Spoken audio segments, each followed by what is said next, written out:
For centuries and longer, rats have fought tirelessly to repel the incessant frog invasions. Peace was only ever short-lived, until finally a young monarch rose to power. King Rattus, first of his name, unified the rat kingdoms under one rule, repelling Greenwort and his kind back to the putrid swamps from whence they came. Crops prospered, families flourished, and the magnificent Crimson Keep climbed ever higher toward the sky. But as time passed, King Rattus the Savior grew old, and the kingdom vulnerable once more. His people grew anxious, some claiming to perceive a faint odor in the air. Greenwort had returned with a ferocious vengeance. Amassing an army of unfathomable scale, he burned everything in his path towards the Crimson Keep. King Rattus gazed down upon his withered claws, barely able to hold the crown. He had little hope wielding a sword. So it was decided the crown should pass to Whiskers New. Arise, young prince, for the kingdom needs a hero. And so, your tale begins. When his squire woke him with this god-awful noise, the young prince was dreaming about this day, just like he had for months. Now it was here, he better be ready.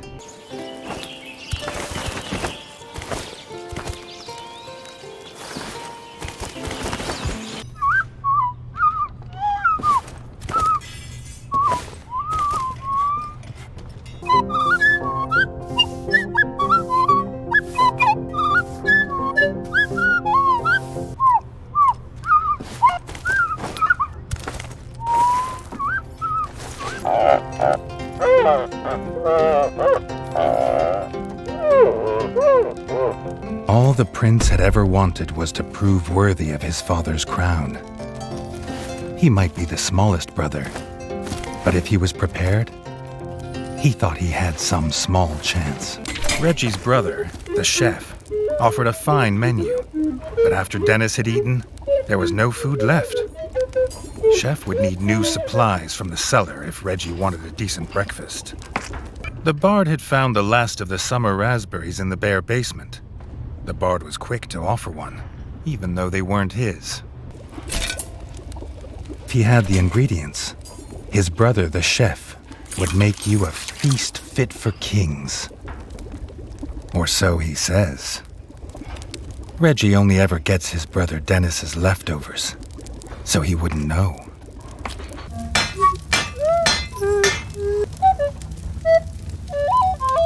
His brother, the smith, could forge armor and weapons to see off any enemy. He'd make some for Reggie, if the young prince could find blueprints for a rat of his stature. His eldest brother didn't think Reggie could hit a target, even if it was standing still. But Reggie had been training hard. Freshly squeezed bug juice, drink of champions. Nothing better after a long fight.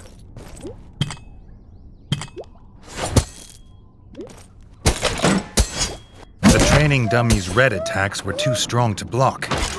It was fast. Reggie could be faster. Not even Reggie could dodge the dummy's yellow attacks. His only hope was to parry with his trusty shield. The dummy's final attack shook the ground. Reggie would need to dodge to remain unscathed.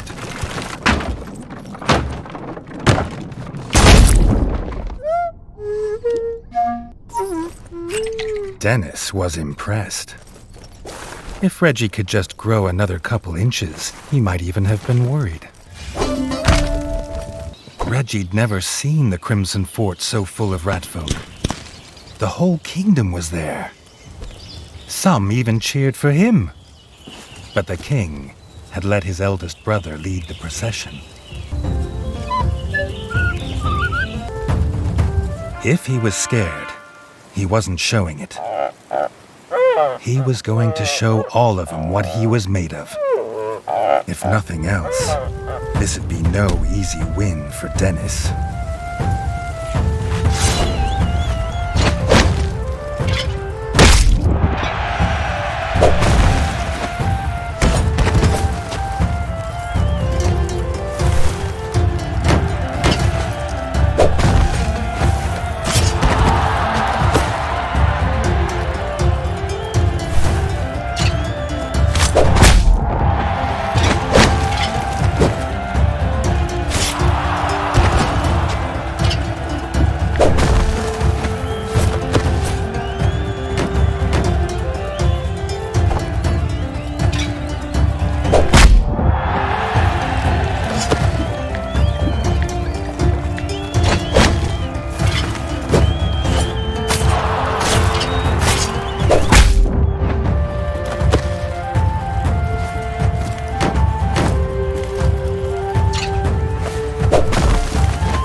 He'd done it.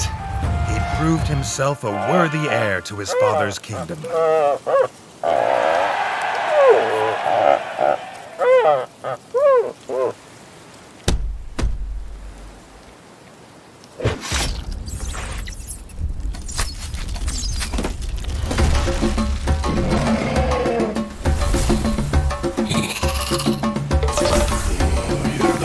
His dream was about to come apart.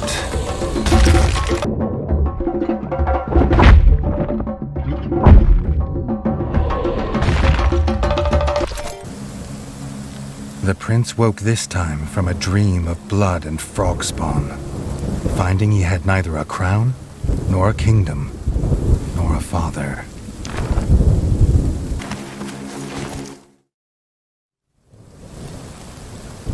He needed a place to recover, somewhere to make a plan.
Not content with killing the king, the frog horde had torn down his throne room, leaving behind little more than smoldering rubble and the bodies of his kin, dead and defiled. Reggie had never seen such evil, nor felt such rage.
Reggie had his crown at last, but not his kingdom. Dennis had returned, but shamefaced.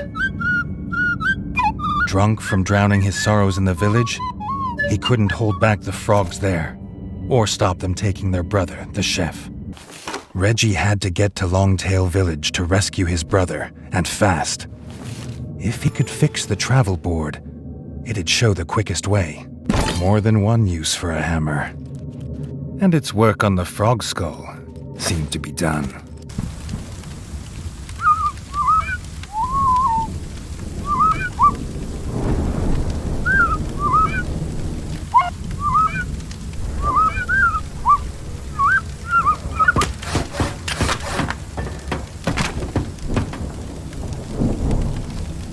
Longtail Village always smelled of fresh, whole bug bread before. Now it reeked of burning fur and gore, and something putrid. Pond slime, and those that dwelt in it. The Frog Clan Bog Brothers.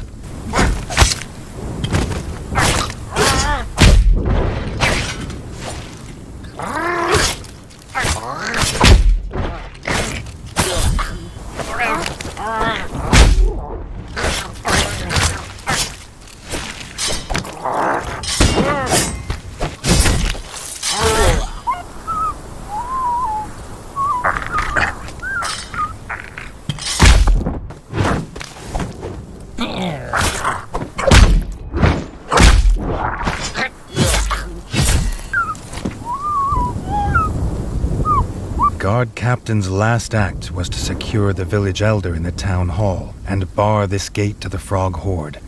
But some had got past him. The captain was right. The frogs were inside. The villagers, they had no more fighters. Until now.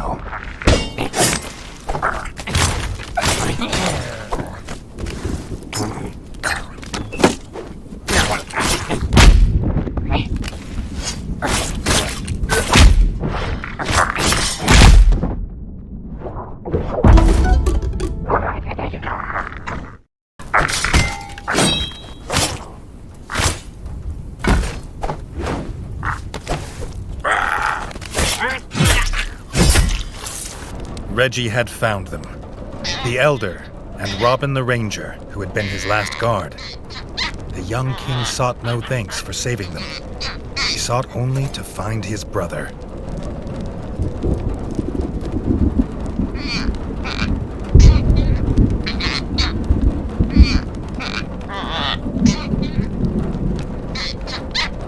If this old rat was right about what was beyond the gate, he'd need to stock up and prepare.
This thug of a guard frog wasn't an easy kill, but it was a sweet one.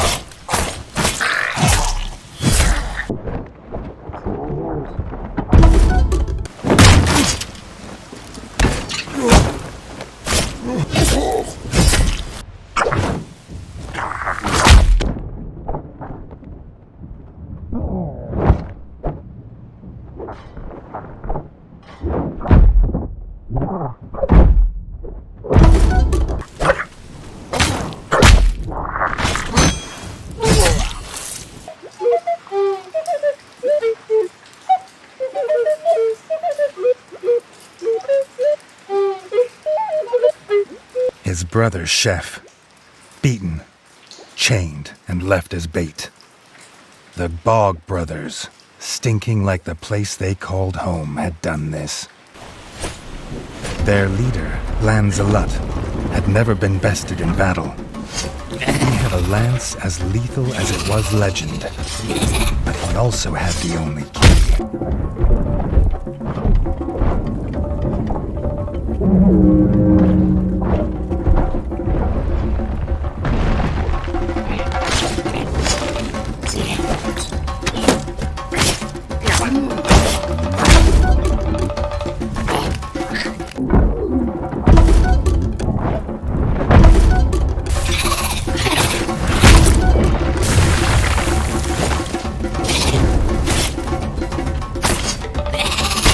The Bog brothers' clan were finally destroyed.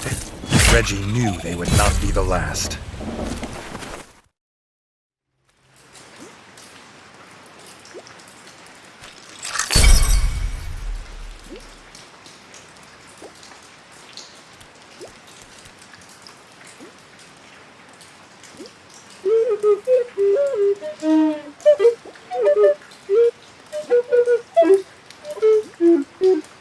The Bog brothers were dead, and their stench would soon wash away. His brother could go home safe, and the young king would too, after making sure the roads were clear of frog scum.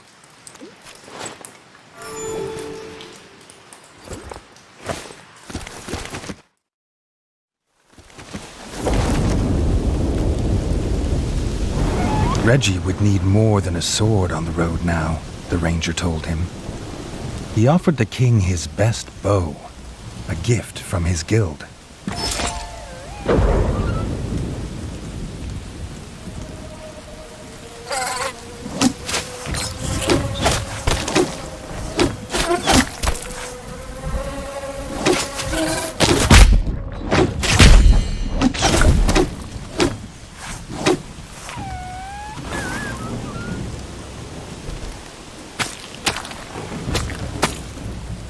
The ranger's best bow was little more than rotten twig and frayed string, but Reggie was grateful that he hadn't been offered the other one.